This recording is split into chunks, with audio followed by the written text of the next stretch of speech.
ನಮಸ್ಕಾರ. ನಮ್ಮ ಈ ವಿಶೇಷ ಎಕ್ಸ್ಪ್ಲೇನರ್ಗೆ ತುಂಬು ಹೃದಯದ ಸ್ವಾಗತ.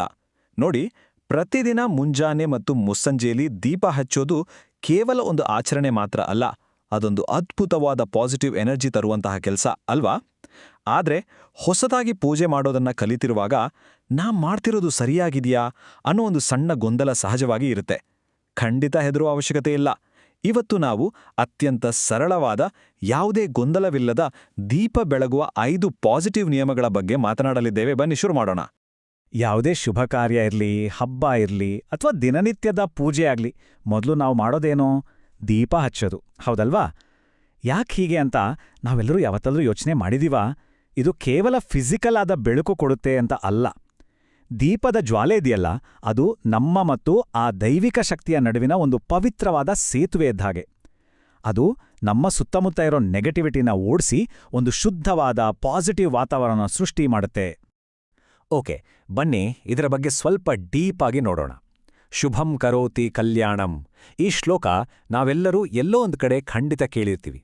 ವೇದಗಳಲ್ಲಿ ಹೇಳಿರುವ ಈ ಸುಂದರವಾದ ಮಂತ್ರ ಏನ್ ಹೇಳುತ್ತೆ ಅಂದ್ರೆ, ದೀಪ ನಮಗೆ ಶುಭ, ಕಲ್ಯಾಣ, ಉತ್ತಮ ಆರೋಗ್ಯ ಮತ್ತು ಸಂಪತ್ತನ್ನ ಕೊಡತ್ತೆ ಅಂತ. ಅಷ್ಟೇ ಅಲ್ಲ, ನಮ್ಮಲ್ಲಿರೋ ಕೆಟ್ಟ ಆಲೋಚನೆಗಳು ಅನ್ನೋ ಶತ್ರುಗಳನ್ನ ಇದು ನಾಶ ಮಾಡುತ್ತೆ. ಸಿಂಪಲ್ ಆಗಿ ಹೇಳ್ಬೇಕಂದ್ರೆ, ಅಜ್ಞಾನದ ಮೇಲೆ ಜ್ಞಾನದ ಗೆಲುವನ್ನ ಇದು ಸಂಕೇತಿಸುತ್ತೆ. ಕತ್ತಲೆಯಿಂದ ಬೆಳಕಿನೆಡೆಗೆ ಕೊಂಡೊಯ್ಯುವ ಶಕ್ತಿ ಈ ದೀಪಕ್ಕಿದೆ. ನಮ್ಮ ಇಂದಿನ ಈ ಎಕ್ಸ್ಪ್ಲೇನರ್ನಲ್ಲಿ ನಾವು ನೋಡ್ಲಿರುವ 5 ಸರಳ ನಿಯಮಗಳು ಯಾವುವು ಅಂದ್ರೆ: 1. ಸೂಕ್ತ ಸಮಯ. 2. ತುಪ್ಪ ಮತ್ತು ಎಣ್ಣೆ. 3. ಬತ್ತಿಗಳ ಸಂಖ್ಯೆ. 4. ಸರಿಯಾದ ದಿಕ್ಕು. ಮತ್ತು 5. ಪವಿತ್ರ ಸ್ಥಳ. ಇಷ್ಟೇ. ಇದರಲ್ಲಿ ಭಯಪಡುವಂಥದ್ದು ಅಥವಾ ಕಾಂಪ್ಲಿಕೇಟೆಡ್ ಆಗಿರುವಂಥದ್ದು ಏನೂ ಇಲ್ಲ. ಮೊದಲನೆಯ ನಿಯಮ: ದೀಪ ಹಚ್ಚುವ ಸೂಕ್ತ ಸಮಯ. ನಮ್ಮ ದಿನಚರಿಯನ್ನ ಪ್ರಕೃತಿ ಜೊತೆ ಬ್ಯಾಲೆನ್ಸ್ ಮಾಡೋದು ಲೈಫಲ್ಲಿ ಸಾಮರಸ್ಯ ತರೋಕೆ ಅತ್ಯಂತ ಸುಲಭವಾದ ದಾರಿ. ಹಾಗಾಗಿ ದಿನದ 2 ಪ್ರಮುಖ ಸಮಯಗಳಲ್ಲಿ ಅಂದ್ರೆ ಸೂರ್ಯೋದಯ ಮತ್ತು ಸೂರ್ಯಾಸ್ತದ ಟೈಮಲ್ಲಿ ದೀಪ ಹಚ್ಚೋದು ತುಂಬಾನೇ ಶ್ರೇಷ್ಠ. ಮುಂಜಾನೆ ಬ್ರಾಹ್ಮಿ ಮುಹೂರ್ತದಲ್ಲಿ ದೀಪ ಹಚ್ಚಿದ್ರೆ ಇಡೀ ದಿನಕ್ಕೆ ಬೇಕಾದ ಫ್ರೆಶ್ನೆಸ್ ಮತ್ತು ಜಾಗೃತಿ ಸಿಗುತ್ತೆ. ಅದೇ ರೀತಿ ಸಂಜೆ ಅಂದ್ರೆ ಸಂಧ್ಯಾಕಾಲದಲ್ಲಿ ಹಚ್ಚಿದಾಗ ಇಡೀ ದಿನದ ಆಯಾಸವೆಲ್ಲ ಮರೆಯಾಗಿ ಮನೆಗೆ ಒಂದು ರೀತಿ ಪ್ರಶಾಂತತೆ ಬರುತ್ತೆ. ಇದು ನಮ್ಮ ಒಳಗಿನ ಎನರ್ಜಿನ ಹೊರಗಿನ ವಾತಾವರಣದ ಜೊತೆ ನ್ಯಾಚುರಲ್ ಆಗಿ ಟ್ಯೂನ್ ಮಾಡುತ್ತೆ. ಮುಂದಿನದು ನಿಯಮ 2: ತುಪ್ಪ ಮತ್ತು ಎಣ್ಣೆಯ ಬಳಕೆ. ದೀಪಕ್ಕೆ ಬಳಸುವ ಪ್ರತಿಯೊಂದು ಇಂಧನಕ್ಕೂ ಅದರದ್ದೇ ಆದ ಒಂದು ಸ್ಪೆಷಲ್ ಆಧ್ಯಾತ್ಮಿಕ ವೈಬ್ರೇಷನ್ ಇರುತ್ತೆ. ಇಲ್ಲಿರೋ ಅತ್ಯಂತ ಕುತೂಹಲಕಾರಿ ವಿಷಯ ಏನಂದ್ರೆ, ಶುದ್ಧ ಹಸುವಿನ ತುಪ್ಪ ಆಗ್ಲಿ ಅಥವಾ ಎಳ್ಳೆಣ್ಣೆ ಆಗ್ಲಿ, ಎರಡೂ ಕೂಡ ಅತ್ಯಂತ ಶ್ರೇಷ್ಠವೇ. ಆದರೆ ಶುದ್ಧ ಹಸುವಿನ ತುಪ್ಪದ ದೀಪನ ಯಾವಾಗ್ಲೂ ದೇವರ ಬಲಭಾಗದಲ್ಲಿ ಇಡಬೇಕು. ಇದು ನಮ್ಮ ಚಕ್ರಗಳನ್ನು ಬ್ಯಾಲೆನ್ಸ್ ಮಾಡಿ ಸಮೃದ್ಧಿಯನ್ನು ತರುತ್ತೆ. ಇನ್ನು ದೈನಂದಿನ ಪೂಜೆಗೆ ಬಳಸುವ ಎಳ್ಳೆಣ್ಣೆ ಅಥವಾ ಸಾಸಿವೆ ಎಣ್ಣೆ ದೀಪವನ್ನ ದೇವರ ಎಡಭಾಗದಲ್ಲಿ ಇಡಬೇಕು. ಇದು ನೆಗೆಟಿವ್ ದೋಷಗಳನ್ನು ನಿವಾರಣೆ ಮಾಡುತ್ತೆ. ಎರಡನ್ನೂ ಅದರದ್ದೇ ಆದ ಸರಿಯಾದ ಜಾಗದಲ್ಲಿ ಇಟ್ಟಾಗ ಅವುಗಳ ಪಾಸಿಟಿವ್ ಎನರ್ಜಿ ಖಂಡಿತ ದುಪ್ಪಟ್ಟಾಗುತ್ತೆ. ಈಗ ನಿಯಮ 3: ಬತ್ತಿಗಳ ಸಂಖ್ಯೆ. ದೀಪದಲ್ಲಿ ಎಷ್ಟು ಬತ್ತಿ ಹಾಕಬೇಕು ಅನ್ನೋದು ಬಹಳ ಜನರ ಕಾಮನ್ ಪ್ರಶ್ನೆ ಅಲ್ವಾ? ಇದು ಎಷ್ಟು ಸಿಂಪಲ್ ಅಂದ್ರೆ, 1 ಬತ್ತಿ ಹಾಕಿದ್ರೆ ಅದು ಶಾಂತಿ ಮತ್ತು ಏಕಾಗ್ರತೆಯನ್ನು ಸೂಚಿಸುತ್ತೆ. ಇದು ಗಣೇಶನಿಗೆ ಪ್ರಿಯ. 2 ಬತ್ತಿ ಹಾಕಿದ್ರೆ ಮನೆಯಲ್ಲಿ ಸಾಮರಸ್ಯ, ಸಮೃದ್ಧಿ ಬರುತ್ತೆ.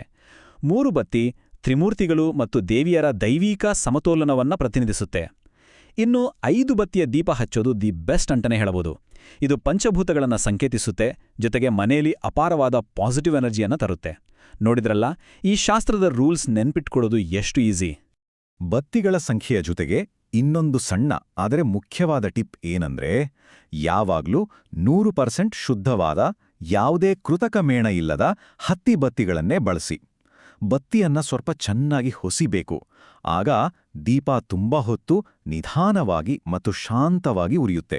ನಮ್ಮ ಭಕ್ತಿ ಎಷ್ಟು ಶುದ್ಧವಾಗಿರುತ್ತೋ, ಈ ದೀಪದ ಜ್ವಾಲೆ ಕೂಡ ಅಷ್ಟೇ ಪ್ಯೂರ್ ಆಗಿರ್ಬೇಕಲ್ವಾ? ಬನ್ನಿ ಈಗ ನಿಯಮ 4 ನೋಡೋಣ: ದೀಪ ಬೆಳಗುವ ಸರಿಯಾದ ದಿಕ್ಕು. ವಾಸ್ತುಶಾಸ್ತ್ರದ ಪ್ರಕಾರ ದೀಪದ ಜ್ವಾಲೆ ಯಾವ ಕಡೆ ಮುಖ ಮಾಡಿದೆ ಅನ್ನೋದು ತುಂಬಾ ಇಂಪಾರ್ಟೆಂಟ್. ದೀಪದ ಉರಿ ಪೂರ್ವ ದಿಕ್ಕಿಗೆ ಮುಖ ಮಾಡಿದ್ರೆ ಅದು ಹೊಸ ಆರಂಭ, ಭರವಸೆ ಮತ್ತು ಪಾಸಿಟಿವ್ ಎನರ್ಜಿನ ಮನೆಗೆ ಆಹ್ವಾನಿಸುತ್ತೆ. ಅದೇ ಜ್ವಾಲೆ ಉತ್ತರ ದಿಕ್ಕಿಗಿದ್ರೆ ಅದು ಮನೆಗೆ ಸಂಪತ್ತು ಮತ್ತು ಸ್ಥಿರತೆಯನ್ನು ತರುತ್ತೆ. ಈ 2 ದಿಕ್ಕುಗಳು ಪೂಜೆಗೆ ಅತಿಶ್ರೇಷ್ಠ. ಇನ್ನು ದಕ್ಷಿಣ ದಿಕ್ಕು ಯಮದೇವರಿಗೆ ಮತ್ತು ವಿಶ್ರಾಂತಿಗೆ ಮೀಸಲಾಗಿರೋದ್ರಿಂದ ಆ ಕಡೆ ದೀಪದ ಮುಖ ಮಾಡಬಾರ್ದು ಅಂತ ಒಂದು ಸಾಂಪ್ರದಾಯಿಕ ನಂಬಿಕೆ ಇದೆ ಅಷ್ಟೇ. ಕೊನೆಯದಾಗಿ ನಿಯಮ 5 ಪವಿತ್ರ ಸ್ಥಳ. ಇಲ್ಲಿ ಅತ್ಯಂತ ಪ್ರಮುಖವಾದ ಅಂಶ ಏನಂದ್ರೆ ದೀಪವನ್ನ ನಾವು ಹೇಗೆ ಟ್ರೀಟ್ ಮಾಡ್ತೀವಿ ಅನ್ನೋದು. ದೀಪವನ್ನ ಯಾವತ್ತೂ ನೇರವಾಗಿ ನೆಲದ ಮೇಲೆ ಇಡಬಾರ್ದು. ಅದನ್ನ ಹಿತ್ತಾಳೆ, ಬೆಳ್ಳಿ ಅಥವಾ ಒಂದು ಮಣ್ಣಿನ ಪೀಠದ ಮೇಲಾದರೂ ಇಡಬೇಕು. ಇನ್ನೂ ಬೆಸ್ಟ್ ಅಂದ್ರೆ ದೀಪದ ಕೆಳಗೆ ಒಂದು ಸಣ್ಣ ತಟ್ಟೆಯಲ್ಲಿ ಸ್ವಲ್ಪ ಅಕ್ಕಿ ಇಟ್ಟು ಅದ್ರ ಮೇಲೆ ದೀಪ ಇಡಿ. ಇದು ಕೃತಜ್ಞತೆ ಮತ್ತು ಸಮೃದ್ಧಿಯ ಸಂಕೇತ. ನೆಲದಿಂದ ದೀಪವನ್ನ ಸ್ವಲ್ಪ ಎತ್ತರದಲ್ಲಿ ಇಟ್ಟ ತಕ್ಷಣ ಇಡೀ ಕೋಣೆಯ ಆಧ್ಯಾತ್ಮಿಕ ವೈಬ್ಸ್ ಚೇಂಜ್ ಆಗುತ್ತೆ. ಅಫ್ಕೋರ್ಸ್, ದೀಪ ಹಚ್ಚೋಕೆ ಮುಂಚೆ ಕೈಕಾಲು ತೊಳೆದು ಜಾಗನ ಸ್ವಚ್ಛವಾಗಿ ಇಟ್ಕೊಳ್ಳೋದು ತೀರಾ ಸಾಮಾನ್ಯ, ಆದರೆ ಬಹಳ ಮುಖ್ಯ. ಇದೆಲ್ಲ ಫಾಲೋ ಮಾಡಿದ್ಮೇಲೆ ಒಂದು ಅದ್ಭುತವಾದ ವಿಷಯ ಹೇಳ್ತೀನಿ ಕೇಳಿ. ದೀಪವನ್ನ ಆತ್ಮಜ್ಯೋತಿ ಅಂತ ಕರೀತಾರೆ. ಅಂದ್ರೆ ನಮ್ಮ ಒಳಗಿನ ಆಧ್ಯಾತ್ಮಿಕ ಬೆಳಕು. ನಾವು ಹೊರಗಡೆ ಹಚ್ಚೋ ಈ ಭೌತಿಕ ದೀಪ ನಮ್ಮೆಲ್ಲರ ಒಳಗೂ ಇರುವ ದೈವಿಕ ಶಕ್ತಿಯ ಪ್ರತಿದಿನದ ಒಂದು ಸುಂದರ ರಿಮೈಂಡರ್ ಅಷ್ಟೇ. ಹೊರಗಿನ ದೀಪ ಎಷ್ಟು ಶಾಂತವಾಗಿ, ಸ್ಥಿರವಾಗಿ ಉರಿಯುತ್ತೋ ನಮ್ಮ ಮನಸ್ಸು ಮತ್ತು ಆತ್ಮ ಕೂಡ ಅಷ್ಟೇ ಪ್ರಕಾಶಮಾನವಾಗಿರುತ್ತೆ ಅನ್ನೋದೇ ಇದರ ಅರ್ಥ. ಹಾಗಾಗಿ ದೀಪ ಹಚ್ಚೋದು ಅಂದ್ರೆ ಕೇವಲ ಒಂದು ಬೆಂಕಿ ಹಚ್ಚುವ ಪ್ರಕ್ರಿಯೆ ಖಂಡಿತ ಅಲ್ಲ. ಅದೊಂದು ಆಳವಾದ ಸಂಕಲ್ಪ. ನಾವೀಗ ಮಾತನಾಡಿದ ಈ 5 ನಿಯಮಗಳು ಜಸ್ಟ್ ಒಂದು ಗೈಡ್ಲೈನ್ಸ್ ಅಷ್ಟೇ. ಇದಕ್ಕೂ ಮಿಗಿಲಾಗಿರೋದು ನಮ್ಮ ಭಕ್ತಿ. ಎಷ್ಟು ಶುದ್ಧ ಮನಸ್ಸಿನಿಂದ, ಶ್ರದ್ಧೆಯಿಂದ ದೀಪ ಹಚ್ತೇವೋ ಅದೇ ನಮ್ಮ ಮನೆಗೆ ಅತಿದೊಡ್ಡ ಆಶೀರ್ವಾದನ ತಂದುಕೊಡುತ್ತೆ. ಇದರಲ್ಲಿ ಯಾವುದೇ ಡೌಟ್ ಇಲ್ಲ. ಕೊನೆಯದಾಗಿ ಒಂದು ಮಾತು. ಭೌತಿಕ ದೀಪ ಮನೆಯ ಕತ್ತಲೆಯನ್ನೇನೂ ಹೋಗಲಾಡಿಸುತ್ತೆ, ಸರಿ. ಆದ್ರೆ ಆ ನಿಷ್ಕಲ್ಮಶವಾದ ಭಕ್ತಿಯ ಬೆಳಕು ಇವತ್ತು ನಮ್ಮ ಆಂತರಿಕ ಹೃದಯದ ಎನರ್ಜಿನ ಹೇಗೆ ಟ್ರಾನ್ಸ್ಫಾರ್ಮ್ ಮಾಡ್ಬೋದು ಅಂತ ನಾವೊಮ್ಮೆ ಯೋಚನೆ ಮಾಡಬೇಕು. ಮುಂದಿನ ಬಾರಿ ದೀಪ ಹಚ್ಚುವಾಗ ಈ ಹೊಸ ಅರಿವು ಮತ್ತು ಖುಷಿಯೊಂದಿಗೆ ಆ ಜ್ವಾಲೆಯನ್ನ ಬೆಳಗೋಣ. ಕೇವಲ ಬೆಳಕಲ್ಲ, ಪಾಸಿಟಿವ್ ವೈಬ್ಸ್ ಎಲ್ಲೆಡೆ ಹರಡಲಿ.